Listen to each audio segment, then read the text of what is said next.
ଛୋଟ ପିଲା ପରିବର୍ତ୍ତନ ହେଇଯିବ। ବଡ ବୋଉଟା ଭଲ, ଏଇଟା ସାଙ୍ଗେ ଶାଳୀ କଳି ଏବେ ବି ଚେଞ୍ଜ ହବନି, ତା ମୁଣ୍ଡରେ ଟିକେ ବୁଦ୍ଧି ନାହିଁ। ଫେର ଲଭଲି ଗୋଟେ ଫେର ଲଭଲି ଆଡୁ କୋଉଠୁ ନେଇ ଆସ, ସରି ଯାଉଛି ମାସ ମାସ କେତେ ଟଙ୍କା ନେବି। ମୋବାଇଲରେ ଖାଲି ଗପ ଚାଲିଛି, ତୁ ଶାଗ କାଟୁଛୁ, ମୋବାଇଲରେ କଣ ଗପୁଛୁ। ହାତ କାଟିଦବୁ, ହେଠୁ କଣ ନା କେସ୍ କରିଦବୁ ମହିଳା କମିଶନରେ, ଶାଶୁ ଆଣିକି ମାରିଦେଲା। କାଟି ସାରିକି କଥା ହଉଛି, ଏମିତି ସେ ଫୋନ କଲେ ନା ସେଇଥିପାଇଁ କଥା ହଉଛି। ତମେ ତ ଛାଡି ଯାଉଥିଲ, ଆସିକି ମୋ ସହିତ କଳି କାଇଁ କରୁଛ? କଣ୍ଟାକ୍ଟ ଲୋକ ପାଇଁ କଳିବା ତ ଅଭ୍ୟାସ ହେଇଗଲା। ତାହେଲେ ତୁ କହୁଛୁ କଣ ମୁଁ ପଳେଇ? ମୁଁ ସେ କଥା ମୁଁ କହିନି, ତମେ ତ ଯାଉଥିଲ ଏଠିକି ଆସିଲ, ମତେ କଥା ମୋ ଫୋନ ଦିଅ। ଏଇ ବଡ ବୋଉଟା ଭଲ, ଏଇଟା ସାଙ୍ଗେ ଶାଳୀ କଳି।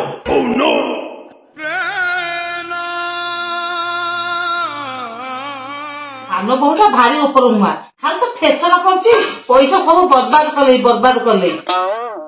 ଆଜ୍ଞା ବୋଉ, তুমি ଯୋଉଟା କହୁଛ ଠିକ କହୁଛ। ସିଏ ହେଲା ଛୋଟ ପିଲା, ସିଏ ସଂସାରକୁ କଣ ଚିହ୍ନିନାହିଁ, ସେ ଆସ୍ତେ ଆସ୍ତେ ଚେଞ୍ଜ ହେଇଯିବ।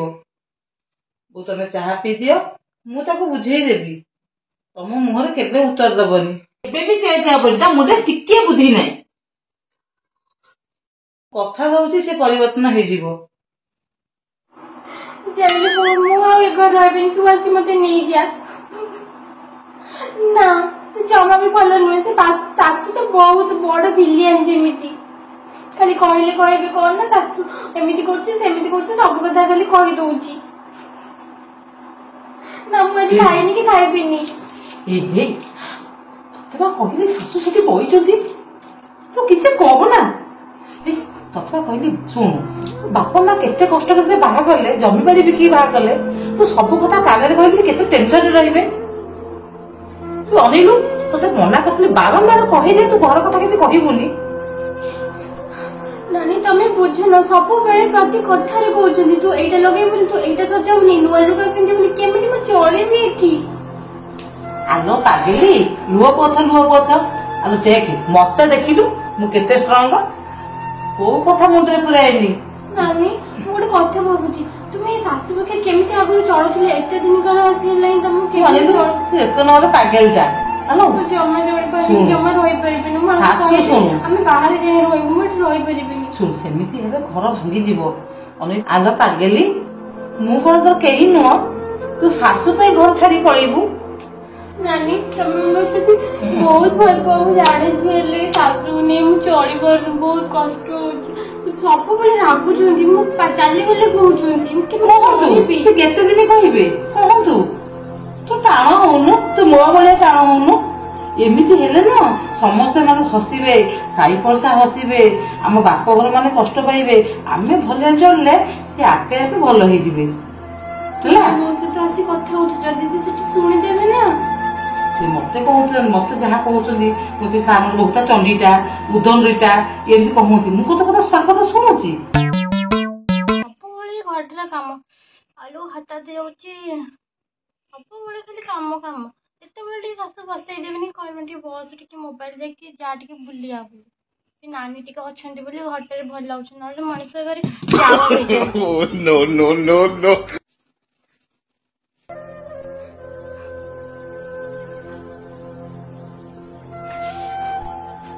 ସକାଳୁ ପହରୁ କାନ୍ଦୁଛୁ, ତତେ ପୁରା ମୁଁ ଏତେ କଥା ବୁଝେଇଲି।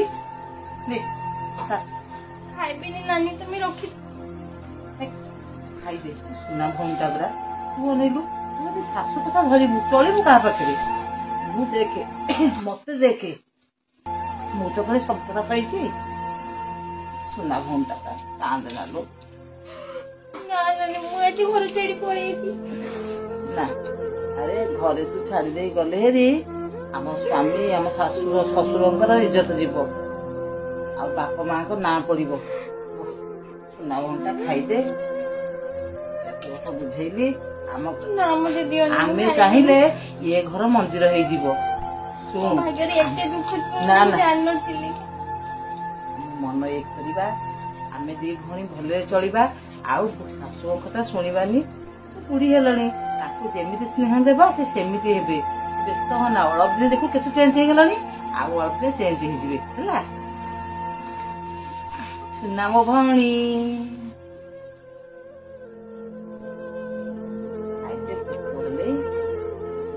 ଟା ଖାଇଦବ। ନାନୀ ତମେ ବି ଖାଇଲ ମୁଁ ତମକୁ ଖାଇଦେବି। ବୋଉଙ୍କୁ ଖାଇବାକୁ ଦେଇଯାଇଛି, ବୋଉ ଖାଇକି ଶୋଇ ପଡିଛନ୍ତି। ସେ ବୋଉ ଯାହା କୁହନ୍ତୁ ଆମେ ସାଙ୍ଗ ହେଇକି ଚଳିବା। ତମେ ଯଦି ମୋ ପାଖରେ ଥିବ ମୁଁ ବେକ ଦେଖିଲା ପିନ୍ଧିନି ନାନୀ ରଖିଦେଇଛି ମନେ। ବୋଉ ଏମିତି ହଉଛି ମନଟା ଭଲ ଲାଗୁନି। ନା ତୁ ମୋ ଲୁଗା ପିନ୍ଧିବୁ, ମୁଁ ତୋ ଲୁଗା ପିନ୍ଧିବି। ତୁ ମୋ ଜିନିଷ ପିନ୍ଧିବୁ, ମୁଁ ସବୁବେଳେ ସିଏ ରାଗନ୍ତୁ। କହୁଛନ୍ତି ଯୋଉ କାମ ନ କଲେ କହୁଛନ୍ତି ମୁଁ ଛୋଟ ପିଲାଟେ, ମତେ ପୁଣି ଆଡଜଷ୍ଟ କରିବା ପାଇଁ ଟାଇମ ଲାଗିବ ନା ନାଇଁ? ଆରେ ମୁଁ କାନ୍ଦ ସବୁବେଳେ କାନ୍ଦୁଛି, କାନ୍ଦେ ନା। ଆମର ଟିକେ ଅଭିନୟ ଥିଲା। ଦିଟା ଅଭିନୟ ଟା କେମିତି ଲାଗିଲା କହିବ ପିଲାମାନେ କମେଣ୍ଟ ରେ କହିବା। କାରଣ ହେଲା ଆମେ ଦି ଯାଇଥିଲେ ଯୋଉ ବୋଉ ବଡ ଯା ମୁଁ ସାନ ଯା, ଆଉ ମୁଁ ବି ଶାଶୁ। ମୋ ଡବଲ ଅଭିନୟ, କେମିତି ଚଣ୍ଡୀ ଅଭିନୟ କରିଛି। ପିଲାମାନେ ଶେଷ ଯାଇ ଦେଖ, କମେଣ୍ଟ ଦିଅ, ହସି ଦିଅ। ଏ ଭିଡିଓଟା ହେଲା କାହିଁକି ନା ଆମେ ଯଦି ମାନେ ଅଲଗା ହେଇକି ରହିଯିବା, ଦି ଯାହା ଭିତରେ ସମ୍ପର୍କ ରଖିବାନି, ଭଲ ପାଇବା ଭଉଣୀ ଭଉଣୀ ଭିତରେ ସମ୍ପର୍କ ରଖିବାନି, ସେ ଘର ଭାଙ୍ଗିଯିବ। ଆମେ ଦିଟା ଚୁଲି କରିବା, 100 ଡାଲିକି ସିଏ 100 କରିବ, ମୁଁ 100 କରିବି, ଲାଭ କଣ ପାଇବା?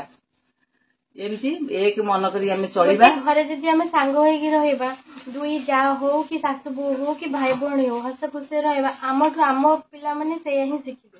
ଯେ ଆମେ ପ୍ରତି କଥାରେ ଝଗଡା କରିବା, କଳି କରିବା, ସେମାନେ ବି ସେଇଆ ଶିଖିବେ। ଏଥିରେ କହିବାର ଅର୍ଥ କି ଆମେ ପ୍ରତି କଥା କାହା ଆଗରେ ଗପିବାନି। ଦୁଃଖ ଏବେ ଦୁଃଖ ଅଛି, ଆଉ ଘଣ୍ଟାକୁ ନଥିବ, କିନ୍ତୁ ଆମେ ଯାହା ଆଗରେ ଗପିଥିବା ସେ କଥା ମନେ ରଖି ପର ମୁହୂର୍ତ୍ତରେ ଆମକୁ ଉଘେଇବ। ତାପରେ ବାପା ମାଙ୍କୁ ଆମେ କଷ୍ଟ ଦବା। ଇଏ ଯୋଉ ଫୋନ କରିକି କହିଲା ମାକୁ, ନା ବାପା ମା ମାନେ ଆମକୁ ବାହା ଦେଇଛନ୍ତି, ଆଉ ସେ ତ ଆମକୁ କର୍ମ ଦେଇନାହାନ୍ତି ନା। ଆମେ ଆମ ଭାଗ୍ୟରେ ଯାହା ଥିବ ଆମେ ସେଇଆ ସବୁ କଥା କହିଲେ ତାଙ୍କ ମୁଣ୍ଡ ଟେନସନ ରହିବା, ଆମେ ଟେନସନ ରହିବା। ସେମାନେ ଖାଇପାରୁନଥିବେ, ସେମାନେ କେତେ କଷ୍ଟରେ ମାନେ ଜମି ବାଡି ବିକି କେତେ କର୍ଜ ଦାମ କରି ବାହା କରିଥିବେ।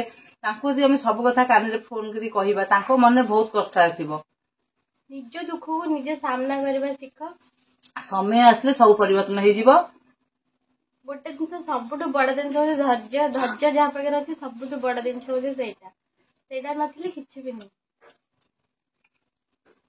ଜୟ ଜଗନ୍ନାଥ। ଠାକୁର ସମସ୍ତଙ୍କୁ ଭଲରେ ରଖନ୍ତୁ। ଆମ ଭିଡିଓ ଶେଷ ଯାଏ ଲାଇକ୍ ସୁପର କେ ଦିଅନି, କମେଣ୍ଟ। ଭିଡିଓଟି ଦେଖିକି କମେଣ୍ଟ କର। ଏଟା ଫ୍ୟାମିଲିର ଗୋଟେ ବହୁତ ସୁନ୍ଦର ଭିଡିଓଟେ, କେମିତି ଲାଗିଲା ନିହାତି କମେଣ୍ଟ କର। ଆଉ ମୋ ଚଣ୍ଡୀ ଅଭିନୟଟା କେମିତି ଲାଗୁଛି ପିଲାମାନେ ଦେଖି କମେଣ୍ଟରେ ଲେଖ। ବୋଉ କ୍ଷୀର ମାପୁଛନ୍ତି, କିଏ କ୍ଷୀର ପିଇବ? ଇଏ 15 କିଲୋ ତ ଗୋଟେ ବାଲ୍ଟି ନେଲେ ବାଲ୍ଟି ଛିଣ୍ଡି ପଡିବ। ଦିଟା ଜାଗା କରିଦେଲେ ନା ଦାଣ୍ଡକୁ ନବାକୁ ସୁବିଧା ହବ। ଆସିନାହାନ୍ତି କକା ଆଜି। ଆଉ ଇଏ ଜଣ ବି ଥୁଆ ହେଇଯାଇଛି, ଷ୍ଟୋରକୁ 5 କିଲୋ ଯାଇଛି, ଇଏ 15 କିଲୋ। ଝିଅ କେତେ ସୁନ୍ଦର ଦେଖାଯାଉଛି, କେତେ ବଳିଆ ବଳିଆ କ୍ଷୀର। କିଏ ପିଇବ? କ୍ଷୀର ଆମେ ଦବା ଯାହାକୁ, ଯିଏ ଶାନ୍ତି ହବ ସିଏ ଲାଭ ପାଇବା, ଆମେ ବି ଲାଭ ପାଇବା। ଆଉ ଯଦି ପାଣି ଦବା। ତମେ କ୍ଷୀର କିଲୋ କେତେ ଟଙ୍କା ଦଉଛ? ସିଏ ଦଉଛନ୍ତି, ସେ ଯାହା ଦଉଛନ୍ତି ଷ୍ଟୋର 40 ଟଙ୍କା ପଡୁଛି, 40-45 ଟଙ୍କା ଏମିତି ପଡୁଛି। ଆଉ ଜଣେ ଦିଏ 37 ଟଙ୍କା, ଆଉ ଜଣେ ଦିଅନ୍ତି 25 ଟଙ୍କା। ଆଉ 25 ଟଙ୍କା ଟିକେ ପାଣି ଦିଆ ହୁଏ, ଟିକେ ପାଣିକି ନେଇ ପଇସା ଆଉ ବେପାର କଥା। ଆଉ ଘରେ ପାଳଙ୍ଗ ଶାଗ ଆସିଛି, ସନ୍ଧ୍ୟାବେଳକୁ ପକୋଡି ହବ, ଦେଖିଦିଅ ମାମା। ମୁଁ ଆଡେ କାକୁଡି ଚକଡିଲାକୁ ମାମାର ଇଚ୍ଛା ହଉଛି ଖାଇବା ପାଇଁ। ମତେ ବି ଜୋର ଭୋକ। ତାକୁ ଯାଉଛି ଖୁଆଇ ଦିଏ, ପେଟ କାଟିବ ନହେଲେ। ତାକୁ ଭୋକ ହେଇଗଲେ। ତା ଶାଗଟା ହେଲା ବହୁତ ଭଲ, ତାଙ୍କର ଶାଗଟା ବହୁତ ଭଲ ପାଏ।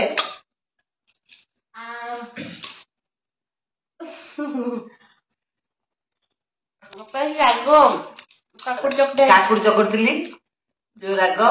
ଆମେ ଯାଉଛୁ ଖାଇବୁ।